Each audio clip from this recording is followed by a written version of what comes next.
Ready? Start. Now I venture to ask, can any law, whether it is social or economic, be applicable with equal force when society has changed completely? Question mark. Let us take the India of 1,000 or 2,000 years ago. Full stop. The population of India in those days was 1/100th of what it is today, and India was a community of a large number of villages and some small towns. Full stop. Modern conditions are entirely different. Full stop. In the cities of Delhi, Calcutta, Bombay, and Madras, industries are growing and new social relationships are being established. Full stop. Can anyone say that while all these changes are taking place in our social setup, certain things must remain unchanged? Question mark. This bill has been discussed here for a few days, but behind it years and years of investigation. Full stop. First, there was committee which functioned for a number of years. Full stop. Here in this parliament, this matter has come up for the last 3.5 years. Full stop.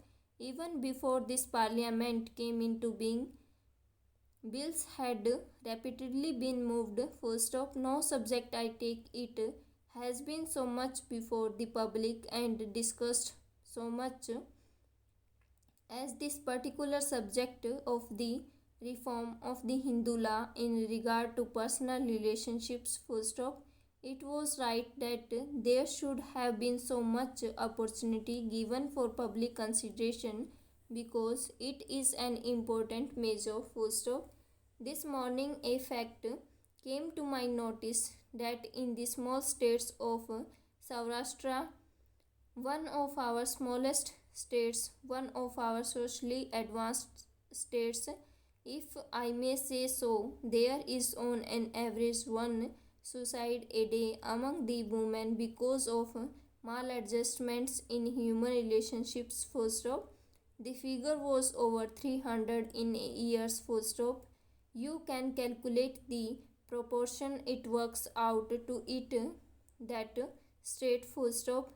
These are authentic figures which the chief minister of that state gave me. Full stop. This shows the maladjustment and the difficulties that the women have to face. Full stop. I have no doubt that similar statistics may be collected from other parts of India. Full stop. Para. I had the privilege of listening to the speech of the honorable member opposite. Full stop. The more I listened to it, the more confused and surprised I got. Full stop. He dealt at great length with what a sacrament is. Full stop. What does it mean? Question mark. A sacrament, I take it, is some ceremony which has a religious significance. Full stop. A Hindu marriage is a religious ceremony undoubtedly. Full stop. But does it mean that it is a sacrament to tie up people who bite, who hate each other, who make life hell for each other? Question mark. Is that a sacrament or a samskara? Question mark. I do not understand. Full stop. This has to be considered afresh. Full stop.